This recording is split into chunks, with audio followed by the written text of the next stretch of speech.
Hello friends, welcome to the channel 3 roses. இந்த channel மூலமாக complex mathematical concept simplified ஃபார்மில் எப்படி பண்ணுறதுன்னு பார்க்கலாம்.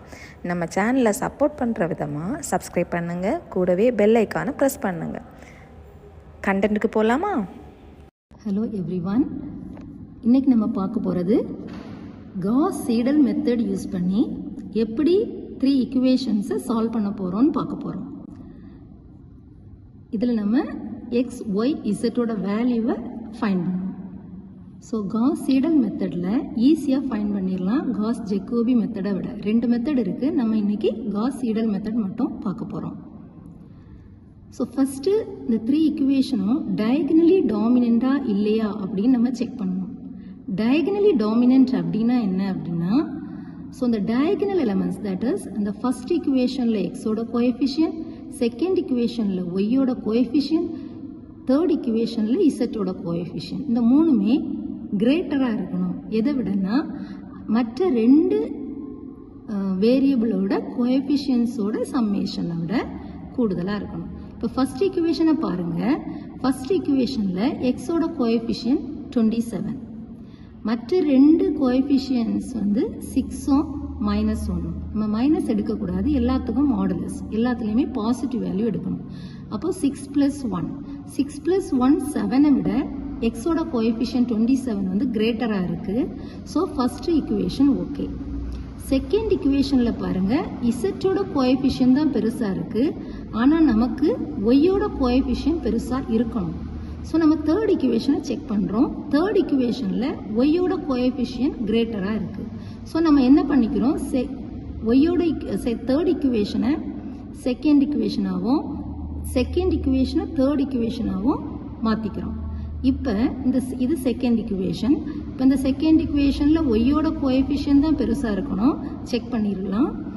ஒய்யோட கோஎஃபிஷியன்ட் 15, அதை விட மற்ற 2 கோஎஃபிஷியன்ஸ், தட் இஸ் 6 + 2 = 8, 8ஐ விட 15 கிரேட்டராக இருக்குது.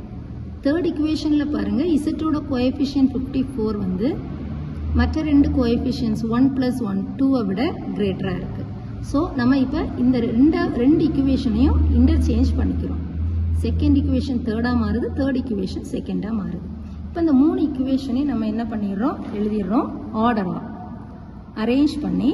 இப்போ இதில் ஃபஸ்ட் ஈக்குவேஷனில் எக்ஸோட கோஎஃபிஷியன்ட் கிரேட்டராக இருக்குது, செகண்ட் ஈக்குவேஷனில் ஒய்யோட கோஎஃபிஷியன்ட் கிரேட்டராக இருக்குது, தேர்ட் ஈக்குவேஷனில் இசட்டோட கோஎஃபிஷியன்ட் கிரேட்டராக இருக்குது. இப்போ ஃபஸ்ட் ஈக்குவேஷன்லேருந்து நம்ம எக்ஸை வேல்யூ ஃபைண்ட் பண்ணுறோம், செகண்ட் ஈக்குவேஷன்லேருந்து ஒய்யோட வேல்யூ ஃபைண்ட் பண்ணுறோம், தேர்ட் ஈக்குவேஷன்லேருந்து இசட்டோட வேல்யூ ஃபைண்ட் பண்ணுறோம். ஸோ ஃபஸ்ட் ஈக்குவேஷனில் எக்ஸோட வேல்யூ ஃபைண்ட் பண்ணுறதுக்கு 27x அப்படியே லெஃப்ட் சைடில் வச்சுக்கோங்க. மற்ற 2 டேர்ம்ஸையும் ரைட் சைடில் கொண்டு போகும்போது அதோட சைன் சேஞ்ச் ஆகும். +6y அங்கே போகும்போது -6y, -z அங்கே போகும்போது +z. இப்போ எப்படி கிடைக்குது, 27x = 85 -6y + z. அப்புறம் நமக்கு x கண்டுபிடிக்கணும். ஸோ இது 27 ரைட் சைடில் போகும்போது டிவிஷனில் போயிடும். ஸோ நமக்கு என்ன கிடைக்குது, 85 -6y + z the whole divided by 27 கிடைக்குது. செகண்ட் ஈக்குவேஷன்லேருந்து y ஃபைண்ட் பண்ணுறோம். ஸோ 15y லெஃப்ட் சைடில் வச்சுக்கோங்க, மற்ற 2 டேர்ம்ஸையும் ரைட் சைடில் கொண்டு போங்க. So 72 -6x -2z. தென் y ஃபைண்ட் பண்ணணும்னா இந்த 15ஐ ரைட் சைடில் கொண்டு போகும்போது டிவிஷனில் மாறும். So 72 -6x -2z divided by 15. So third ஈக்குவேஷனில் இருந்து இசட்டை ஃபைண்ட் பண்ணுறோம். So 54z = 110 -x -y, then z = 110 -x -y divided by 54. இப்போ நமக்கு 3 ஈக்குவேஷன்ஸும் கிடைச்சாச்சு. இந்த 3 ஈக்குவேஷன்ஸையும் யூஸ் பண்ணி கால்குலேட்டர் யூஸ் பண்ணி நம்ம எப்படி சால்வ் பண்ணலாம் அப்படின்னு நம்ம பார்க்க போகிறோம். ஸோ இப்போ காஸ் சீடல் மெத்தடில் ஃபைண்ட் பண்ணும்போது ஃபஸ்ட்டு நம்ம இனிஷியல் வேல்யூஸ் நம்ம எடுத்துக்கிறோம். So initial values y = 0, z = 0ன்னு எடுத்துக்கிறோம். ஸோ இதில் இப்போ ஃபஸ்ட் ஐட்ரேஷன், செகண்ட் ஐட்ரேஷன், நிறைய ஐட்ரேஷன் ஃபைண்ட் பண்ணணும். ஒவ்வொரு ஐட்ரேஷனையும் தனித்தனியாக எழுதும்போது நமக்கு ரொம்ப வேகாக இருக்கும். ஸோ நான் அதை டேபிளர் காலம் போட்டு எப்படி ஃபைண்ட் பண்ணலாம் அப்படின்னு நான் சொல்கிறேன். இப்படி ஒரு டேபிள் நீங்கள் ரெடி பண்ணிக்கோங்க.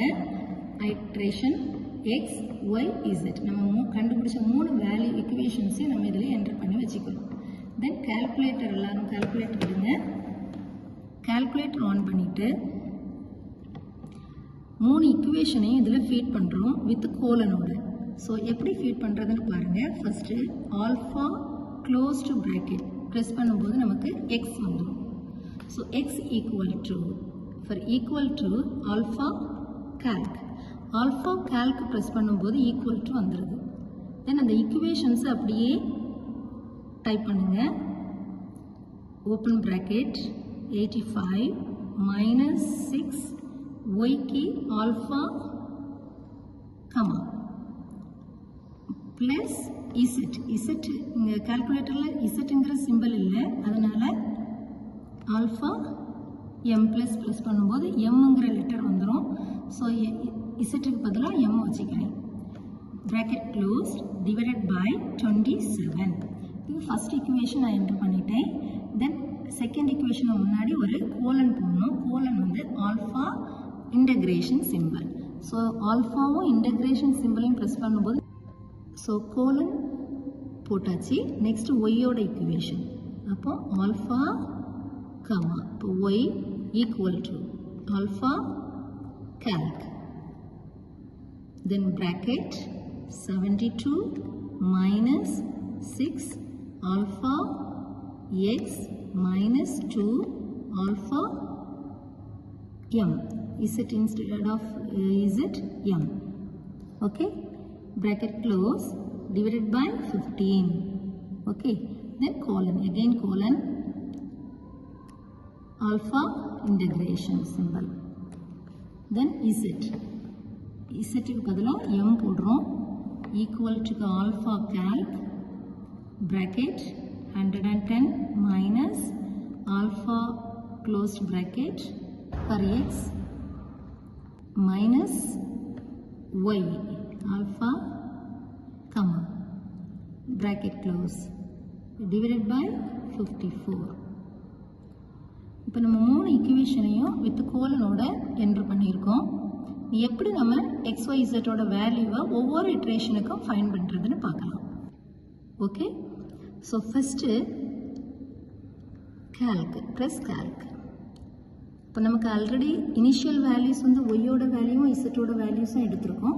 அந்த வேல்யூஸை இங்கே நம்ம என்டர் பண்ணுறோம். ஸோ ஒய்யோட வேல்யூ 0, எம் என்னன்னு கேட்குது, எம்னா இசட்டோட வேல்யூ 0. இப்போ நமக்கு வேல்யூ கிடச்சிட்டு எக்ஸோட வேல்யூ 3.148. இப்போ நம்ம ஃபஸ்ட் இட்ரேஷனோட எக்ஸோட வேல்யூ நான் எழுதிடுறேன் 3.148. இப்போ நம்ம எகெயின் ஈக்குவல் டு ஜஸ்ட் நம்ம இங்கே இந்த ப்ராப்ளத்தில் ஈக்குவல் டு மட்டும்தான் ப்ரெஸ் பண்ண போகிறோம். இப்போ ஈக்குவல் டு ப்ரெஸ் பண்ணும்போது பாருங்கள் ஒய்யோட வேல்யூ கிடச்சிச்சு. ஒய்யோட value 3.541. Then again press equal to z ஓட வேல்யூ கிடச்சிட்டு z ஓட வேல்யூ 1.913. இப்போ தென் நெக்ஸ்ட் ஐட்ரேஷன் ஃபைண்ட் பண்ண போகிறோம். அதுக்கு வேற ஒன்றும் பண்ணாங்க, ஜஸ்ட் ப்ரெஸ் ஈக்குவல் டு. இப்போ ஈக்குவல் டு ப்ரெஸ் பண்ணும்போது அங்கே ஒய் கொஸ்டின் மார்க் இருக்குது. இந்த ஆன்சராக எழுதிடக்கூடாது. இது just y question mark. Okay, so இதில் இந்த வேல்யூ வந்து ஆக்சுவலாக ஃபஸ்ட் இட்ரேஷனில் நம்ம எழுதின வேல்யூ, ஒய்யோட வேல்யூ தான் இங்கே எழுதியிருக்கு ஃபஸ்ட் இட்ரேஷனில் உள்ளது. இதை தான் நம்ம யூஸ் பண்ண போகிறோம். தென் இசட்டோட வேல்யூ, அதுவும் ஆல்ரெடி நம்ம எழுதின வேல்யூ. இந்த வேல்யூவை ஆன்சராக எழுதிடக்கூடாது. ஸோ 2 தடவை நம்ம ஈக்குவல் டு ப்ரெஸ் பண்ணும்போது அது ஒய்யோட வேல்யூ இசட்டோட வேல்யூ என்னன்னு கேட்குது. So just press equal to. Then பாருங்கள் எகெயின் தேர்ட் டைம் ப்ரெஸ் பண்ணும்போது என்ன ஆகுது, எக்ஸோட இக்குவேஷன் வருது. எக்ஸோட இக்குவேஷன் வரும்போது தான் அதில் வரக்கூடிய வேல்யூவை ஆன்சராக நம்ம எழுதணும். இப்போ இது செகண்ட் ஐட்ரேஷனோட value 2.432. Again press equal to பாருங்கள் 3.572. இது ஒய்யோட value. Then again press z value of z வந்து 1.926. இப்போ நமக்கு second iteration over. Then third iteration போகும்போதும் 2 தடவை ஈக்குவல் டு ஜஸ்ட் நம்ம ப்ரெஸ் பண்ணுறோம். அப்போ ஈக்குவல் டு ப்ரெஸ் பண்ணும்போது அந்த ஒய் வாட் இஸ் ஒய்னு கேட்குது, வாட் இஸ் இசட்னு கேட்குது, எம்னு கேட்குது. ஸோ அதை விட்டுருங்க, அந்த வேல்யூ எழுதக்கூடாது. அடுத்தது எக்ஸோட ஈக்குவேஷன் வரும். அந்த எக்ஸோட ஈக்குவேஷன் வரக்கூடிய ஆன்சர் தான் இங்கே எழுதுகிறோம் தேர்ட் ஐட்ரேஷனில். ஸோ தேர்ட் ஐட்ரேஷனோட value 2.426. So again equal to, so answer is 3.573. again equal to 1.926. பாருங்க again 2 தடவை நம்ம ஈக்குவல் டு ப்ரெஸ் பண்ணுறோம். தென் தேர்ட் டைம் ப்ரெஸ் பண்ணும்போது உள்ள வேல்யூ தான் எழுதுகிறோம். அப்போ இங்கே எக்ஸோட ஈக்குவேஷன் இருக்குது. ஸோ எக்ஸோட ஈக்குவேஷன்னால எக்ஸோட வேல்யூ 2.425. again equal to ஒய்யோட வேல்யூ 3.573. again equal to இசட்டோட வேல்யூ 1.926. இது நம்ம எதுவரை ஃபைன் பண்ணணும்னா அடுத்தடுத்து எக்ஸோட வேல்யூ, ஒய்யோட வேல்யூ, இசட்டோட வேல்யூ ரெண்டுமே சேமாக இருக்கணும். இங்கே பாருங்கள் எக்ஸோட வேல்யூ மட்டும் சேமாக இல்லை, ஒய்யும் இசட்டும் சேம் ஆகிடுச்சு. ஸோ எக்ஸும் சேம் ஆகிறது கூட கண்டுபிடிச்சிடலாம். So again equal to press பண்ணிட்டேன். தேர்ட் டைம் ப்ரெஸ் பண்ணும்போது நம்ம வேல்யூ எழுதணும். ஸோ எக்ஸோட வேல்யூ இப்போ 2.425. again press equal to 3.573. again equal to இசட்டோட வேல்யூ 1.926. பாருங்க இப்போ எக்ஸோட வேல்யூ ரெண்டும் சேம் ஆயிடுச்சு, ஒய் சேம் ஆயிடுச்சு, இசட் சேம் ஆயிடுச்சு. ஸோ சொல்யூஷன் வந்து எக்ஸோட வேல்யூ 2.425, ஒய்யோட வேல்யூ 3.573, இசட்டோட வேல்யூ 1.926. ஸோ இதுதான் சொல்யூஷன். ஸோ ரொம்ப சிம்பிளாக ஈஸியாக கால்குலேட்டர் யூஸ் பண்ணி நமக்கு காஸ் சீடல் மெத்தட் யூஸ் பண்ணி ஃபைண்ட் பண்ணிடலாம். தேங்க்யூ.